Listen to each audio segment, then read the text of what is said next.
I'm sitting here at the kitchen table with my friend Matt Pallamary, or Mateo, as a lot of us like to call him. And thanks for coming back here to the Psychedelic Salon. I want to let you know you've got a lot of fans that have joined us here around this table. And so welcome back. Thank you. And it's nice to hear I have fans, because they're all realizing, just like me, that I'm a legend in my own mind. Aren't we all? Yes. Yeah, you know, I had told you when we had our last little chat that I'd like to get you back, but didn't mean to impose on you so soon. However, we, as I told you the other day, we've got some people heading off to the jungle in Ecuador for their first ayahuasca experience, many of them. And I've gotten, dozens of others inquiries about ayahuasca, and I guess, maybe the way I should do this is to kind of just say, okay, let's pretend I've never had ayahuasca, as best as I can pretend that. And I'll just try to ask you questions as if, what's up? For example, how scary is this? Am I going to risk my sanity? What's the whole deal with this stuff? Well, as one of my friends said, you can go to the agony and the ecstasy. Ayahuasca doesn't hide anything. Some substances that you take are just amplifiers. Like LSD, I read somewhere, is an amplifier, and I think I agree with that. So it can amplify perceptions, but it can also amplify fears or shadow aspects of yourself, the dark, what you've been avoiding. Ayahuasca has a particular intelligence to it that really seeks out the fear. Okay? It exploits it. And it's a wonderful teaching tool. So, I've been in some of the darkest hells beyond imaginable, and I've been in some of the most sublime and exquisite beauty, indescribable beauty that is difficult to articulate. Beyond words. You just said it has an intelligence all to itself. You want to say anything about that? Yeah, if anybody's spent any time experimenting with altering their consciousness, some of us have made a lifetime of it, different things have different effects. Crack, cocaine, and amphetamines, they're not healthy, they're not good. They will really do bad things to you. Trust me on that.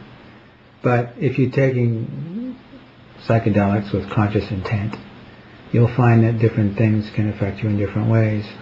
And some of them alter your consciousness in different ways, even something like, say, 2CB, where you can see nice colors and things like that, digital, whatever, pastels. But that's sort of the level of it, whereas if you take mushrooms, they'll take you places you may not want to go. They have an intelligence of their own, a spirit of their own. San Pedro cactus, Huachuma, in Peru, in the Andes, and it has a definitive spirit to it, just as peyote does. And in my humble opinion, and I think anybody who's had any time or research or experience in the field of it, I think they would tend to agree that ayahuasca is considered the highest plant teacher of them all. Well, I won't say that.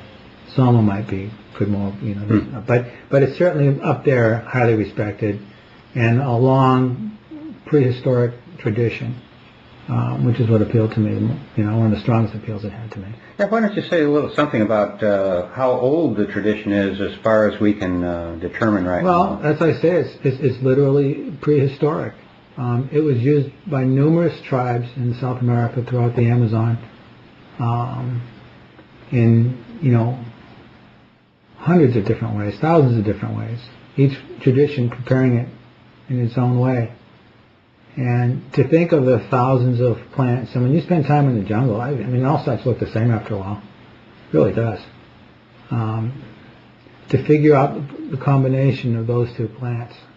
Yeah, you might say something right here, because I don't think everybody may know that while there's a vine that goes by the name of ayahuasca, Banisteriopsis copii, I believe, something like that.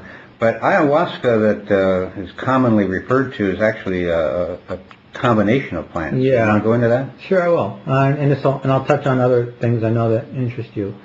Part of this ties in with the whole diet that goes around ayahuasca. And ayahuasca is made up primarily of two plants. One is the ayahuasca vine, Banisteriopsis caapi, which is a liana, and it contains beta carbolines and MAO inhibitors. An MAO inhibitor is a monoamine oxidase, which is a digestive enzyme in the stomach. And if you ingest, the other plant is Psychotria viridis, otherwise known as chacruna, and millions of other names, which contains DMT, which is psychoactive. But if you orally ingest the leaves by themselves, the enzymes in your stomach will digest the DMT before it can become orally active. It's a monoamine oxidase. So the MAO inhibitor, that you combine the MAO inhibitors within the ayahuasca vine are combined with the chacruna leaves, which has the DMT. And when you mix them together in the right way, in the right proportion, and of course there are as many different proportions as there are chefs of the world, you get different brews with different effects and strengths and things of that nature. I know it's been commented on a lot that out of the millions and billions of plant combinations that are possible in the jungle, how they could come down to just getting the right two plants so that the DMT is orally active. Are there legends down there about that, or is it just lost in the midst of time? There's lots of legends. The one I always like is the one of an Indian woman of a tribe, and forgive me because I can't remember the tribe, but a jungle Indian woman was going down by the creek, by the river every day and bathing herself in the chacruna leaves. And she just kept doing it every day, and finally one day this spirit of the plant appeared and said to her, "Why are you, washing with me?" And and she said, "I really like your scent, and I like the way you make me feel," and so the chacruna spirit said, "Well, go and find the vine, the ayahuasca, and bring it to the men and show them to mix them." And that was how it started. That's a nice story. Yeah, it's a jungle myth. The point of me saying is it's prehistoric. It's really lost in time. It's been from the beginning, but it's interesting that there's a real similarity of archetypal imagery that shows up in the ayahuasca visions. You have like Pablo Amaringo is a master of capturing that. I read somewhere that even when they've given ayahuasca to Eskimos, they still come up with jungle imagery. Yes, which I find is true. That's why I say archetypal imagery. Right. And spirits, and you have the myths. I just read the book you actually gave me as a gift, Supernatural by Graham Hancock. Tied in all the fairy mythologies and UFO and aliens and things, and alien abductions with DMT experiences. Yeah. And I'm like, I could see that, especially after seeing, my own version of spirits and fairies and things in the jungle. And, it took me, I guess I'd used ayahuasca a dozen times before I really saw my first vision. I was so disappointed in the beginning. I thought I was going to see these Pablo Amaringo paintings, and nothing happened other than just some fireworks until about the 12th, 13th time. All of a sudden I could see the bas relief, and now the visions are more than I really like, quite frankly. But it's I don't think maybe you want to say something about the experience. Before we get into the diet again? For some people, what are their expectations? May be such and such, but the realization is going to be different. Kind of go through and experience one or two different kinds of ayahuasca experiences that you may have had. Maybe your first one even. Okay, you got me thinking. I want to kind of address that. the question. I just say my first ayahuasca experience was in a group of people, and other people were doing other things. And I got talked into bringing a younger guy with me who wasn't experienced as I had been led to believe, and I started getting into the zone, and he really kind of got out of control. And I think because I've had enough experience with substances, I could focus in, and I shut off my journey and took care of him. So I didn't go very far, but I felt its effects. The second one, which was my first one by myself, was amazing. I mean, totally by yourself? No, this is in a group, in a circle, okay. with a Peruvian shaman. Mm-hmm. And it was kind of comical because everybody in the group was having these dark, horrible, hellish visions, and I was blissed out. And I was like, man, all these things. I mean, I turned into like a human Roman candle, and I saw geometric progressions of sacred geometry, and, you know, I became Ganesha, and I mean, all these, you know, just, I was like having fun and bouncing around, and they had to come over and tell me to calm down because I was disturbing all these people who were in hell. But when the ceremony was over, the shaman from Peru, who we know, came over to me, and he kneeled down, and he got right in my face, and, you know, right in my eyes, and he says to me, "The mother loves you." And I was hooked. I can see how that would happen. There began a love affair. Because they say that she calls you. And I've heard some really weird stories about that. Truly. One woman went to church. This lady went to church. I don't want to get off track. But she went to church. She was like a Christian lady, and she asked for guidance and what to do. And she was really thinking about ayahuasca. And she said, if I should do ayahuasca, give me a sign. And she went to church that day, and believe it or not, the preacher started talking about ayahuasca. And she did it, and it was the right thing. So it's not for everybody. You got to be prepared to face some things. Let's talk about the preparation going into it as well, and coming out of it, starting with the diet, for example. Yeah, the diet's important because it ties in with the chemical balance of your body and your system. There are some antidepressants that are SSRIs, you know, serotonin reuptake inhibitor type.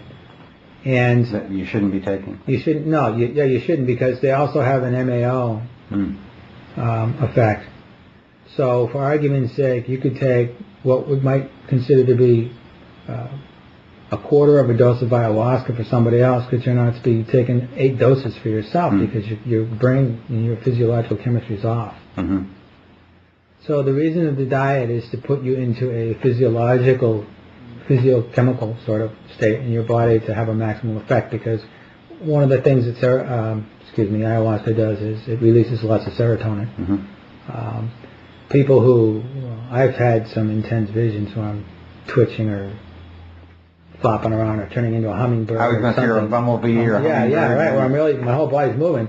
And I was, doing some reading, and they were saying that when the body really has high doses is the wrong word, but high serotonin levels, where it sort of starts to get uncomfortable, it will twitch and move to sort of